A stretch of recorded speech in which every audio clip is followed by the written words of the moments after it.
देखिए हमारे पास में एक्सरसाइज 2.2 चैप्टर 2 की 2.2 का क्वेश्चन नंबर सेकंड और उसका पहला क्वेश्चन है 1/4 कॉमा -1। अब इस क्वेश्चन में करना क्या है, पहले ये समझना है हमें। ये जो दे करके रखा हुआ है हमको, ये sum of zeros and product of zero है। Sum of zero and product of zero, और इससे हमको एक पॉलिनोमियल बनाना है। क्या बनाना है? पॉलिनोमियल बनाना है। अब क्वाड्रेटिक पॉलिनोमियल बनेगा, तो क्वाड्रेटिक पॉलिनोमियल बनाने के लिए करना क्या है वो हम देखेंगे। सबसे पहले तो ये समझ में आ जाए हमें कि ये क्या है। तो ये गिवन है हमारे पास में, और गिवन क्या है कि सम ऑफ जीरो दे करके रखा हुआ है ना, सम ऑफ जीरोस। तो सम ऑफ जीरोस मींस कि अल्फा प्लस बीटा गिवन है। Alpha plus beta is equal हमारे पास में 1/4 हो गया। और सेम प्रोडक्ट ऑफ जीरो भी दे करके रखा है। तो प्रोडक्ट ऑफ जीरो क्या दे करके रखा है, वो है हमारे पास में गिवन में alpha into beta is equal हो गया हमारे पास में -1। ये है। अब सम ऑफ जीरोस और प्रोडक्ट ऑफ जीरोस ये हमारा गिवन हो गया। अब इसके लिए जो है सबसे पहले हमको ये समझना है कि सम ऑफ जीरो का एक फॉर्मूला होता है और प्रोडक्ट ऑफ जीरोस का भी एक फॉर्मूला होता है। कब? जब हमें एबीसी की वैल्यूज चाहिए होती है ना, उस फॉर्म में होता है। तो फॉर्मूले में आपको बताता हूं यहाँ पे कि फॉर्मूले क्या है।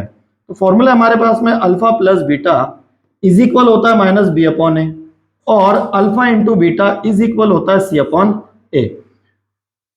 अब जो है हमारे पास में -b/a है और c/a है, ये आपके क्वाड्रेटिक पॉलिनोमियल के रियल नंबर्स है a b c। ठीक है, क्वाड्रेटिक पॉलिनोमियल कौन हो गया हमारा यहाँ पे, ax² plus bx plus c। तो हमें जो वैल्यूज फाइंड करनी है वो a की करनी है, b की करनी है, c की फाइंड करनी है। ये वैल्यूज हमें निकालनी है, और वो उसके लिए उन्होंने जो हमें दे करके रखा है प्रोडक्ट ऑफ जीरोस और सम ऑफ जीरोस, वो सम ऑफ जीरोस 1/4 और प्रोडक्ट ऑफ जीरोस -1 दे करके रखा है। अब इसको हमें सॉल्व करना है।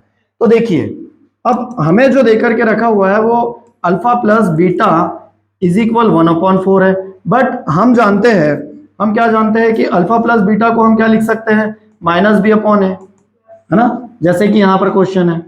तो 1/4 हो गया ये। अब ये -b/a अल्फा प्लस बीटा की प्लेस पे हमने इसको पुट कर दिया है।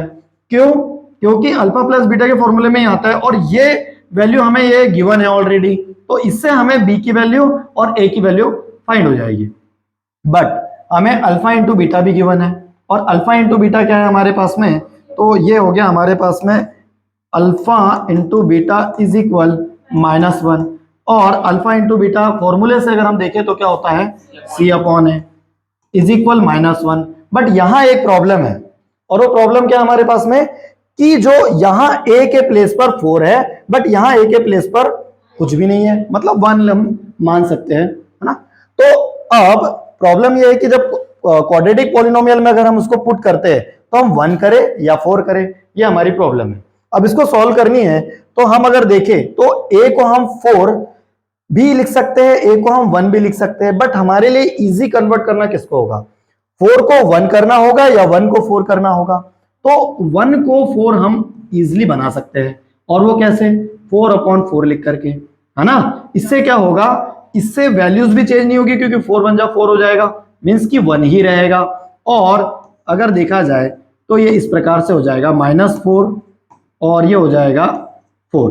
अब यहां से हमें जो वैल्यूज मिलती है, वो वैल्यूज हमारे पास में क्या हो जाती है, जो वैल्यूज है हमारे पास में वो वैल्यूज हमें मिलती है। a के प्लेस पर 4 मिल गया हमें, तो a इज इक्वल क्या हो जाएगा, 4 हो जाएगा। और b के प्लेस पर, यहां पर थोड़ा ध्यान देना होगा कि यहां पे -b लिखा हुआ है, बट हम तो यहां प्लस वाली ले रहे हैं साइन। तो ये जो माइनस है वो नंबर पर ट्रांसफर हो जाएगा, तो ये माइनस यहां पर आ जाएगा। इसके लिए b की जो वैल्यू आएगी वो -1 आएगी, और c की जो वैल्यू आएगी ऑलरेडी -4 हो जाएगी, है ना।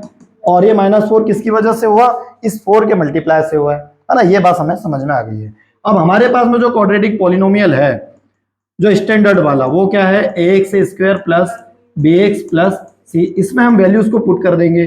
a के प्लेस पर हम 4 को रखेंगे, 4x² हो जाएगा, प्लस b के प्लेस पर हम माइनस है, मतलब ब्रैकेट का यूज करना ही करना है, माइनस है मतलब ब्रैकेट यूज करना ही है, और x प्लस वापस से -4 के वैल्यू रखनी है हमें, माइनस है मीन्स हमें ब्रैकेट का यूज करना है। अब नेक्स्ट क्या हो जाएगा, 4x² प्लस माइनस माइनस हो जाएगा, 1 का मल्टीप्लाई किसी भी नंबर में करो वैल्यू तो सेम आनी है, तो ये हो जाएगी x और प्लस माइनस माइनस हो जाएगा तो ये आ जाएगा 4 और यहां पर हमारा ये आंसर आ जाएगा। अब हम सेम कर सकते हैं, इसको जो है इसके फैक्टर निकाल करके हम वापस से जो इसके जीरो निकाल सकते हैं, है ना। तो इस प्रकार से इस क्वेश्चन को सॉल्व किया जा सकता है। ओके।